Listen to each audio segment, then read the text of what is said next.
Hey, this is Mike Evans. Listen to every episode of Schlereth and Evans on demand at 1043thefan.com. Presented by Siltahara Motors, the home of the zero down with Chapter 7 and 13 bankruptcies. Regardless of your financial standing, no one should be without a vehicle. Visit the special financing section at sthmotors.com. Sports Radio 1043 The Fan presents Schlereth and Evans.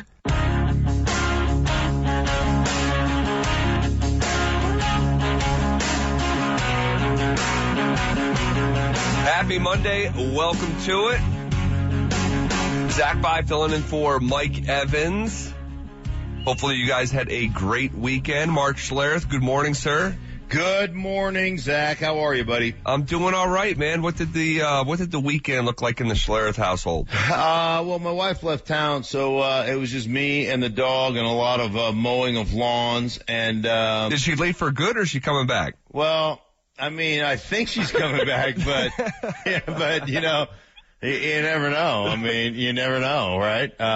So we'll see. She's supposed to be back Thursday, so we'll see if that actually happens. But yeah, it was a great weekend, man. Got a lot of stuff done, got a lot of studying done. A lot of yard work and a lot of my two favorite things, yard work and studying football. I mean, how are you going to go wrong with that? That's a pretty good scenario, man. Right? That is a pretty good scenario. A lot of film study for you this weekend? Who are you looking at? No, it wasn't film study. It was depth of route study. So, like one of the things I've really been looking at is where's a receiver supposed to break on a particular route? Like at what point? Well, if you're running a corner, man, at 12 yards, you got to hit that break. Or if you're running a comeback at 12 yards, or excuse me, not a comeback, but a curl at 12 yards, you're hitting that break. If you're running a choice out, which means it's just an out, if you're on line of scrimmage, you're running that at about 4 to 6 yards. But if you're in the backfield, to time that up, because it's always an underneath route, complementary route to a deeper route, you got to hit that at 2 to 3 yards, because then it times out better because you're coming from the backfield.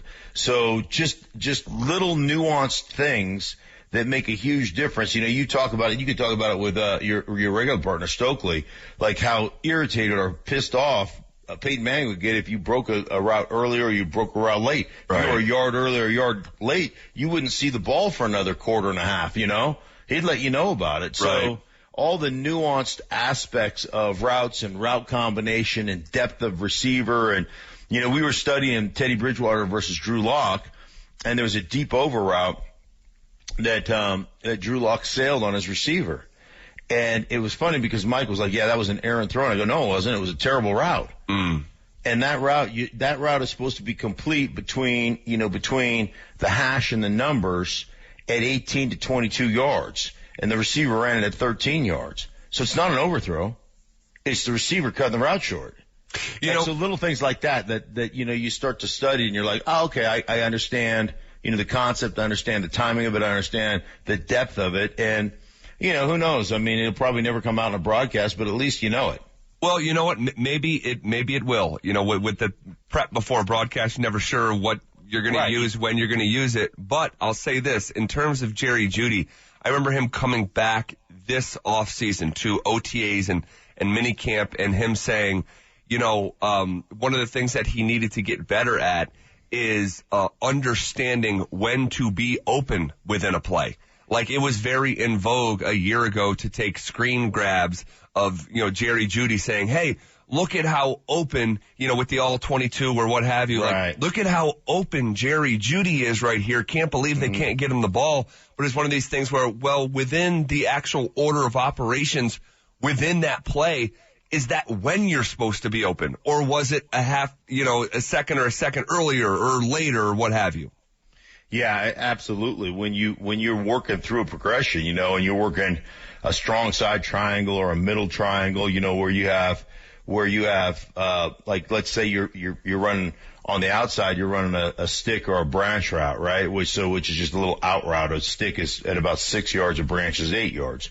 So you're running an out route there, and then you hit the tight end as number 2, and he's running a through, which is just kind of a deeper route. You cut in front of a safety, a single high safety. You run between the 2 high safeties. And then the third receiver is coming on, an underneath route, like a drive route or a shallow cross, right? He becomes 3. So that triangle is 1, 2, 3. Well, if that 6-yard stick route, like, widens and you get to 9 yards before you hit it, he's already off you, right? He's already gone to the next receiver. Right. And so all of a sudden you're wide open on the branch or the stick, and you're like, whoa, dude, I'm wide open. Well, guess what?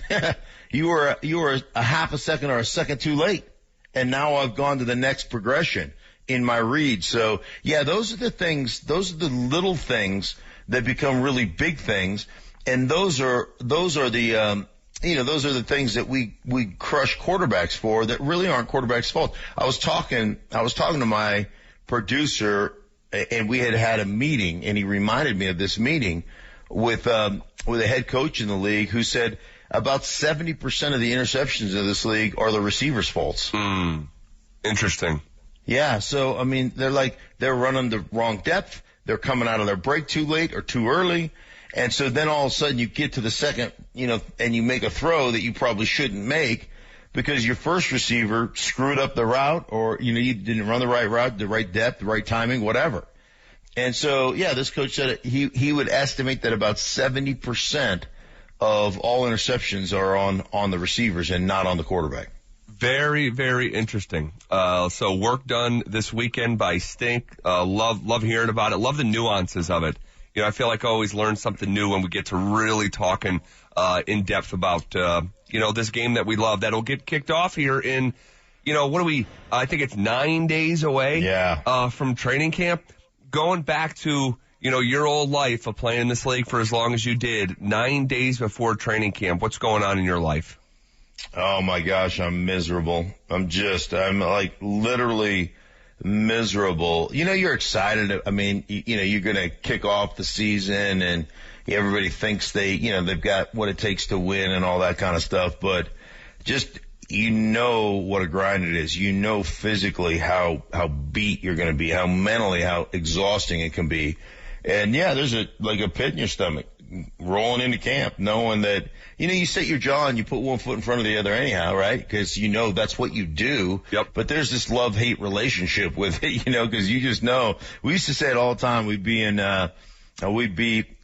up in Greeley, and we all the offensive linemen are like cattle. So we get ready, and then we migrate into the weight room, and we tape our wrists and tape our fingers, and we sit there and talk before we throw our shoulder pads on and helmets and walk out to the field. So we'd all sit in there, and the very first day of practice every year, we'd look at each other. It was Tommy Naylor, myself, Danny Neal, Habib at the time, Gary Zimmerman, and we'd all be looking at each other, Dave Diaz-Infante, and we'd like, all right, boys, remember how it feels, because after today, you are going to feel like garbage for the next 7 months.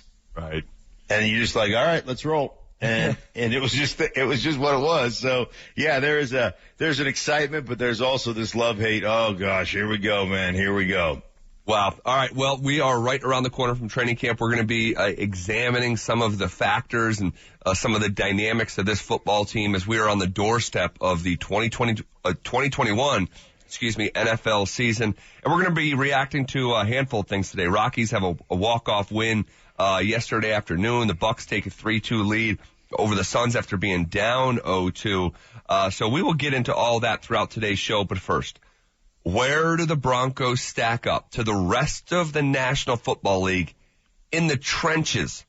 Take a dive into that conversation coming up next. Hey, it's Mike Evans. Sill-ToHar Motors is the home of Zero Down. Regardless of your credit or financial situation, Sill-ToHar Motors will help you get behind the wheel. People with poor credit or in bankruptcy can qualify for Zero Down and no payments for 45 days and be driving in their new car within hours of stopping by the dealership. Check out any of the cars Sill-ToHar Motors currently has on site at sthmotors.com. Sill-ToHar Motors is conveniently located at Highway 36 in Wadsworth, so regardless of your financial situation, Sill-ToHar Motors will get you the car you deserve at sthmotors.com. Where do the Denver Broncos stack up to the rest of the NFL in the trenches?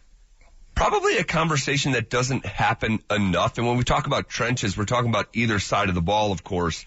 And Stink, you sent me an interesting article over the weekend from Brandon Thorne of Trench Warfare and Establish the Run. And This Brandon Thorne ranked the top 50 players in the trenches on either side of the ball.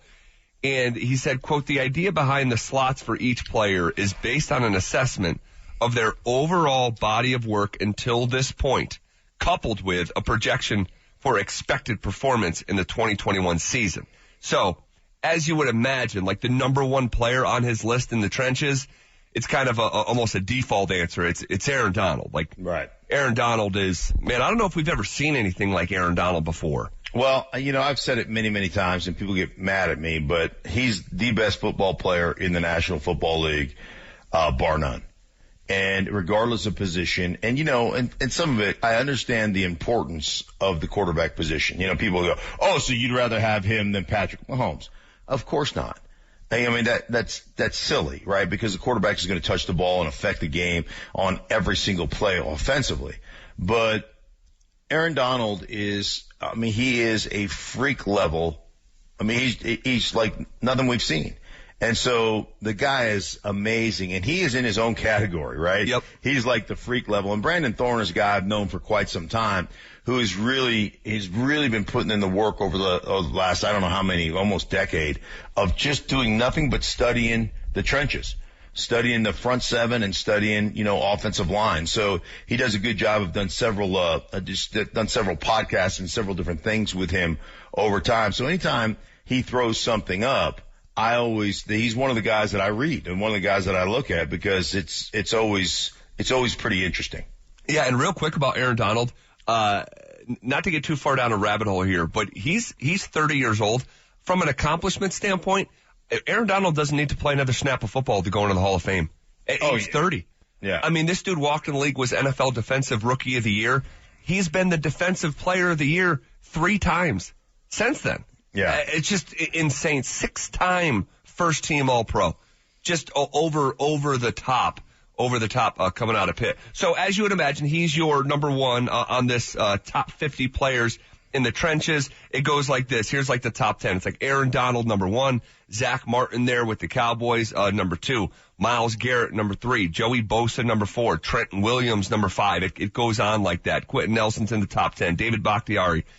But we didn't see a Denver Bronco appear on this list until Von Miller. Again, this is top 50. Until Von Miller came in at number 41. You said Brandon Thorne is someone you watch out for and appreciate his work. What did you make of a Bronco not making an appearance until the 40s? I suppose it didn't surprise me because I look at, and this is something, when you get Pro Football Focus here's the problem when you're talking about Pro Football Focus, and we oftentimes in the media use this as gospel truth. And it always drives me crazy, and it drives NFL coaches. I was talking about it to an NFL coach this weekend that just, is just like, oh my gosh, this Pro Football Focus is killing us, because they're grading something, they're grading performance on things they don't have context for. There's no nuance to it, right? They don't have the assignment. And so you'll look at a guy that you think is really, dispensing justice, and you find out he's blocking the wrong guy, right? And so those are little nuanced things that I think that are hard to grade out. They're hard for Brandon Thorne to grade out. Sometimes they're hard for me to grade out, but I usually know kind of what the concept is and who's responsible for who. But the bottom line is it didn't surprise me because this is an overall list of kind of where they are and where you project them going. And so, Garrett Bowles is a guy that was second team All-Pro last year. And, and Pro Football Focus rates him as, one of the top blockers or the top assignment guys or whatever they are. And then when you watch film and you start talking about Terron Armstead, and you start talking about Trent Williams, and you start talking about, David Bakhtiari, and you start talking about Ryan Ramczyk, and you start talking about some of the other tackles, like he's not even in that. To me, like as good as he was last year, he's not in that category of player, not even close. And so, I think it's the first 3 years coupled with last year. Let's see how he performs this year, and maybe he creeps into that top 10 or into that top 20. But I would tell you this, it's a concern. Like Bradley Chubb off the edge, how is he going to bounce back because last year he went to the Pro Bowl, but last year for the first half of the season, he wasn't a dynamic player. No. And then inside, do you have a difference maker on the inside? Like Shelby Harris knocks down a lot of passes and he's a good player, but he's not disruptive like one of the top guys at defensive tackle, like a David Onyemata or one of those guys. And so you have to look at it and say, are they good? Yeah. Are they competitive? Yes. They're all those things, but they're, from a tier standpoint, if there's a tier 1 type of group, they're all, in a tier or 2 below it. Yeah, it's a really interesting conversation because, as I've said, with Stoke on our show, like, I think if you talk to, most Broncos fans and you went through player by player, like, is Shelby Harris a really good football player? Yes. Is Michael Purcell a really good football player? Yes. Draymond Chubb? Yes. And it's all yes. And you get to the end, it's like, okay, well, this was a 5-11 team. So what gives? Because we're talking about the scope of the whole league. These guys are all pretty good. Broncos roster's pretty good. Where does it stack up to the rest of the NFL? That's, where with certain guys, without, being rude or dismissive, they fall short of those big boy conversations at the big boy table. Right. By the way, some breaking news from Adam Schefter. Did you see this? No. Aaron Rodgers says he will return to the Green Bay Packers for the 2021 season. Wow. You, Aaron Rodgers. Yeah. Wow. Okay. So, where, and you said, Schefter just put this out? That's what, I just saw it bounce up on Twitter. Breaking news from Adam Schefter. Okay, he must Twitter. Maybe just said that on ESPN. We will gather information on that and react to it here in a second. But first, the fans' fast lane to Cheyenne. We've got the prize package of the year with the toughest tickets to find. Garth Brooks. That's right. We've got Garth Brooks tickets and tickets to see Blake Shelton. Oh, and tickets to see Eric Church and tickets to see Thomas Rhett, Cody Johnson, Kane Brown, and more at Cheyenne Frontier Days. So here's how you can win the tickets. All right, listen closely, guys.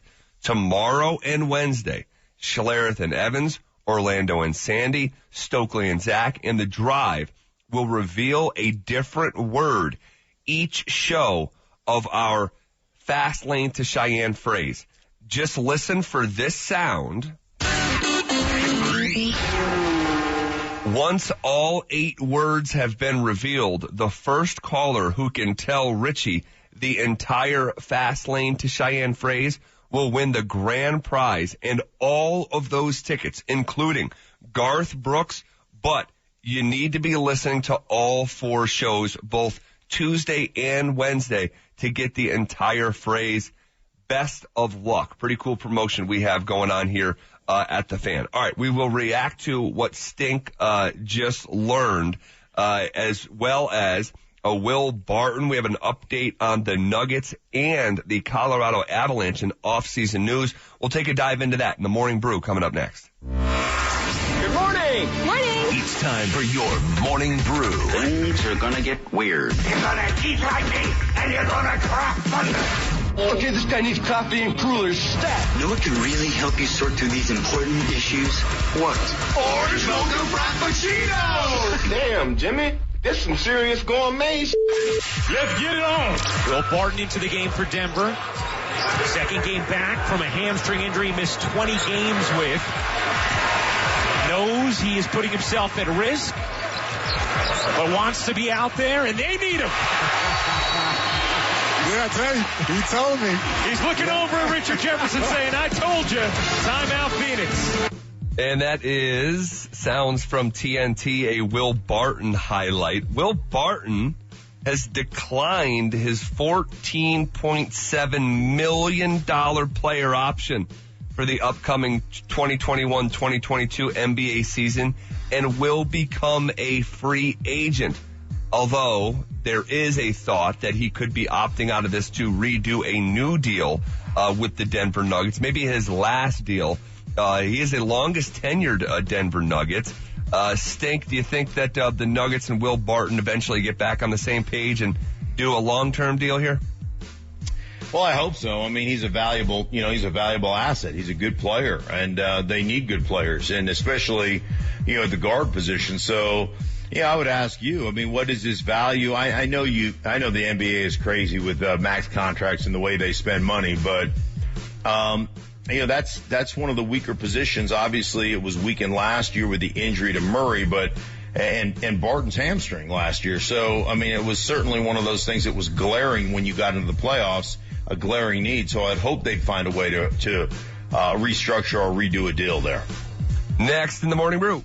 Colin Morikawa looks down the line, the familiar pause and the strike, rolling up to the hole. That's over the front door. And Colin Morikawa takes it to 1 under today and 16 under for the week now. Morikawa wins the Open Championship at Royal St. George at just 24 years old, Stink. It's his second major championship.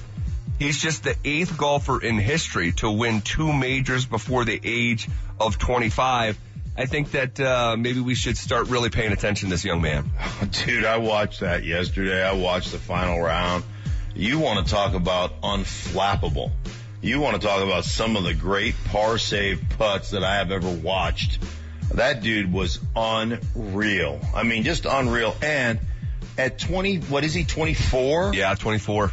I mean, he addressed the crowd. I mean, it was like this kid has got, I like to call it about like when I saw Dak Prescott come in the league and play, or I talk about Russell Wilson, old soul players, right? Yep.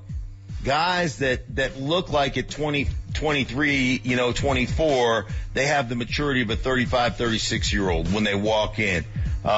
He just has this old soul about him where he is unflappable. I heard his coach talking about how they eliminate negative thoughts and think about only the positive stuff. It's kind of like when you're raising a kid who's a pitcher and you're like, hey, don't walk him.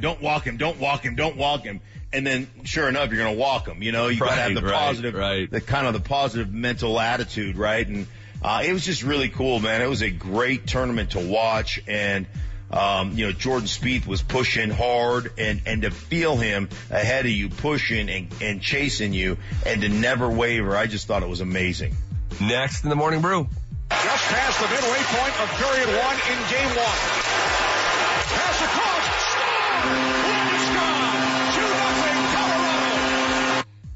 That is sounds from NBC. Gabe Landeskog left unprotected ahead of the Seattle expansion draft.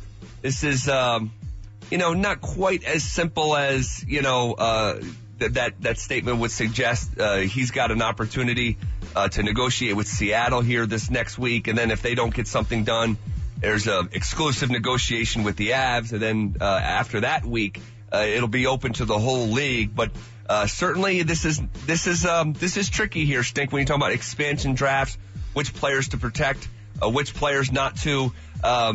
There's also a thought that there's like a wink a deal between Landeskog and the Avalanche, but Landeskog said this past week that he's disappointed. So there's a lot of different theories going on with this one here.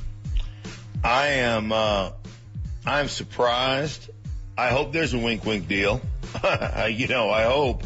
But let me just tell you, as an athlete, when, and he's the captain, when you're not protected, it hurts, I always say this, and we tend to forget because of the money that's involved. The guys are human.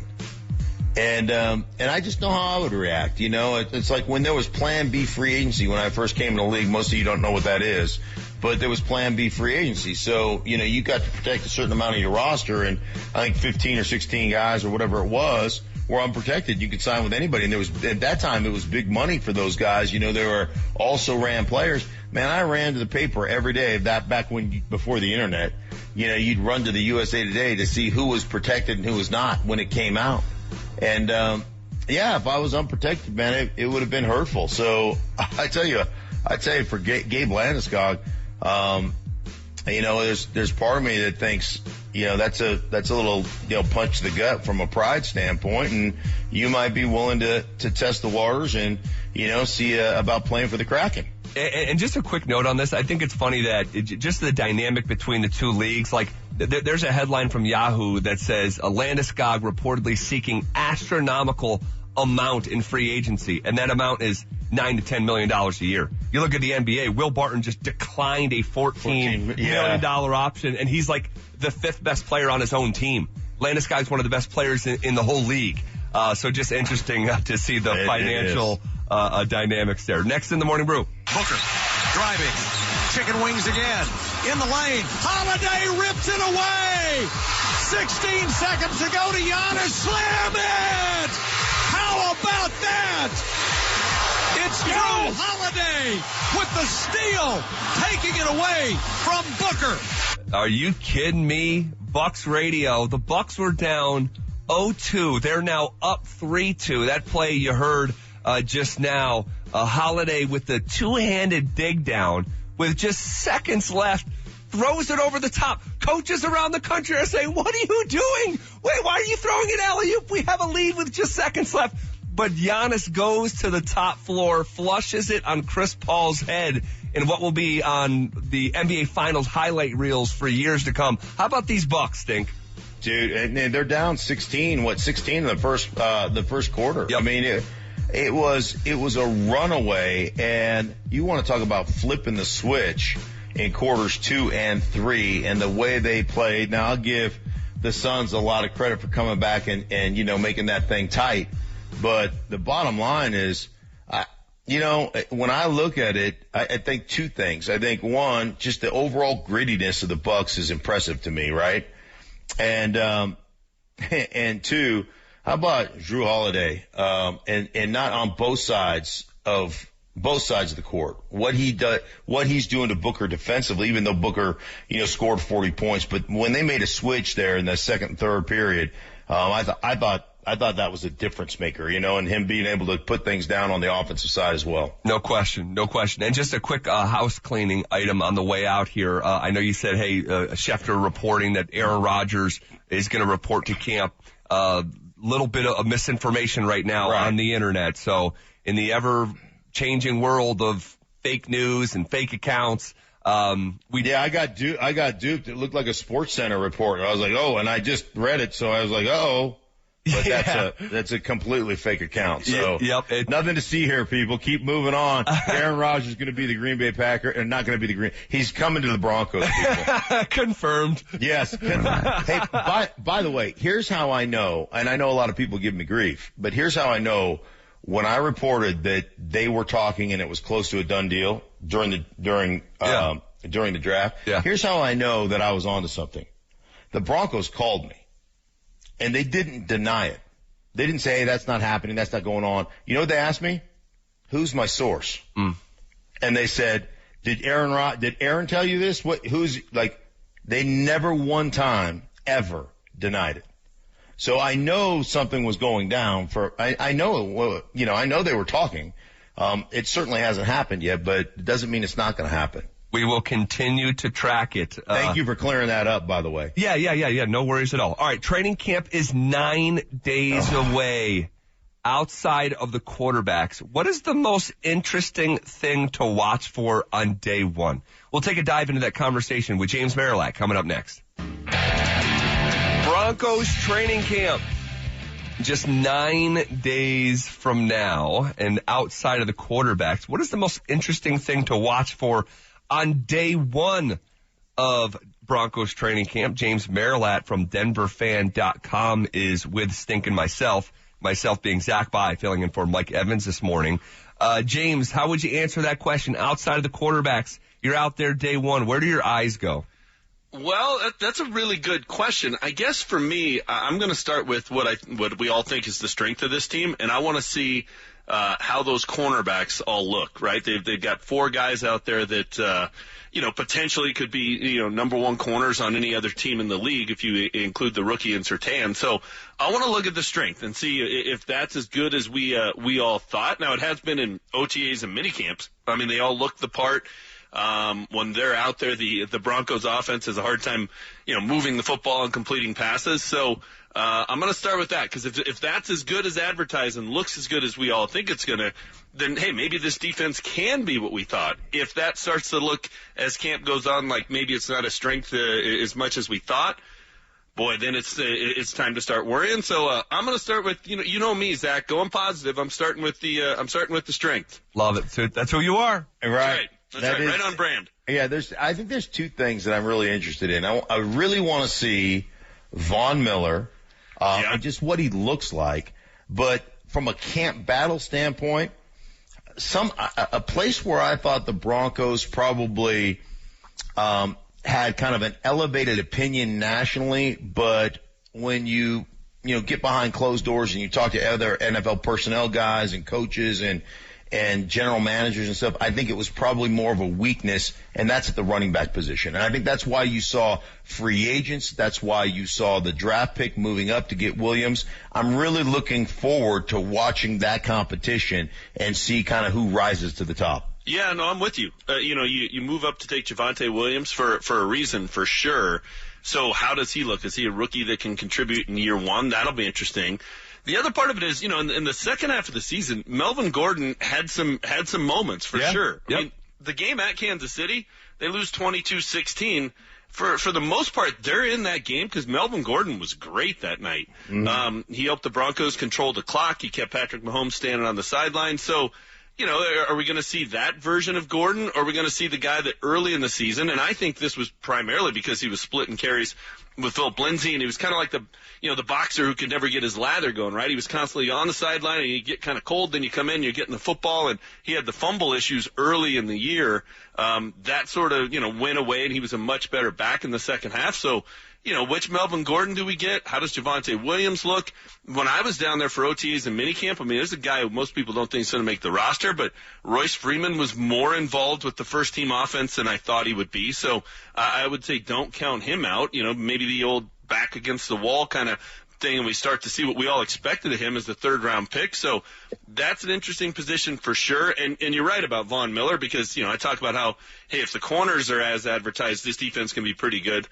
I think the reality of it is, if Von Miller and Bradley Chubb are what we think they can be, or they're able to perform as they look like they should be able to on paper, where they're both out there and the Broncos have edge rushers from both sides, well, that's what makes this defense really special. So if Von can get back to 2017, 2018 version of Von, before the struggles in 19 and then obviously missing last year, yeah, that puts this defense on a whole nother level. So those are certainly interesting things to watch for sure. Well, I'll say this, and I'm not saying this just for the sake of being negative, but it's going to take more than Von Miller and Bradley Chubb. We've seen, so often it's been said, well, Chubb's hurt, then, Von's healthy, and then Von's healthy and Chubb's hurt. When they play together, then you can't double, and we saw these guys play together. Yeah. We act like we didn't see them play together. Von Miller was top 5 in the league in sacks with 14.5. This is 2018. Chubb walked in the league and kicked the door down with 12 sacks of his own. We were forecasting the following year, could they get 30 sacks or whatever we were saying. But in that season, the Broncos were a really, really, really bad football team. So it's going to be, you're going to need those guys to play at a high level. But that kind of goes without saying. He's your 5th overall pick in Chubb, and Von Miller is getting paid like one of the best defensive players in the sport. And, we're told if you're paying him like that, you believe he's still in his prime. So those guys have to show up, but it's going to take more than that, James. Oh, no doubt. No doubt. But the other thing we need to see, and it's been a very small sample size, but in the first 3 games of 2019, when Vic Fangio was here as a first-year head coach, those 2 guys were healthy. They were on the field together, and they became the first team in NFL history to go the first 3 games of a season without recording a sack or forcing a turnover. That's just completely unacceptable in so many different ways. But how does Vic Fangio and how does Ed Donatel come up with a way to make sure those 2 guys are at their best? And at the beginning of that year, a lot of that, if you remember, was Von Miller's dropping in coverage, and they were turning Bradley Chubb into the Khalil Mack of this defense. That was the plan. It clearly didn't work. So now what are they going to do? How are they going to use those 2 guys? What are their roles going to be? Because, Vic Fangio's kind of been like Dean Smith for Michael Jordan, right? The only guy who could hold him under 20 points. The only guy who seemed to be able to slow down Von Miller's production was Vic Fangio. So is he able to figure out, hey, what can I get out of these two guys and how do I maximize them? That's not being negative either. That's just a reality, and it's a small sample size. I get it. It was right out of the gate, and maybe he would have figured it out as the year went on had Bradley Chubb not gotten hurt. But I do think that's important, too, hey, we've seen these guys productive with other coaches using them, but have we seen it with this staff? Not yet. So we need to see that in camp and preseason and certainly when the year starts. Hey, real quick, James, in 30 seconds or so, a guy that I really appreciate, a guy by the name of Brandon Thorne, who really just is I think it's at Trench Warfare on Twitter, and he's just a guy that studies the trenches. That's what he does. And he does all kinds of film studies and all kinds of different things. And, he's a guy that I've talked to many times in the past before, ranked the top 50 interior players in the National Football League, trench players in the National Football League. One guy on the Broncos made it, only one, and that was Von Miller at 41. Overall, how do you assess where they are as a group up front? Because I know we get enamored by speed and talent and all those things, but this has been in my mind somewhat of a weakness here in the last 5 or 6 years. Where are you with this group, both defensive line and offensive line? Yeah, I think there are big question marks, right? I mean, Shelby Harris got paid like a star, but did he play like a star last year? I think he was worse in 2020 than in 2019. You got Mike Purcell. I think Draymond Jones has a chance to be really good, but we haven't seen it consistently, so there's some question marks in those three.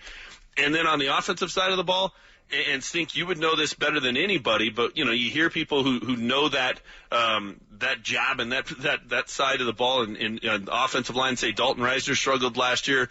Lloyd Cushenberry had his issues as a rookie. Graham Glasgow certainly didn't play like a guy who was deserving of a 4-year, $40-some million contract. So what do those three guys do? Not to mention right tackle, right? Right tackle is just a perpetual question mark. We know that's going to be something we're going to be watching. So, yeah, I think they have the pieces. I think they could be really good on both sides of the ball in the trenches.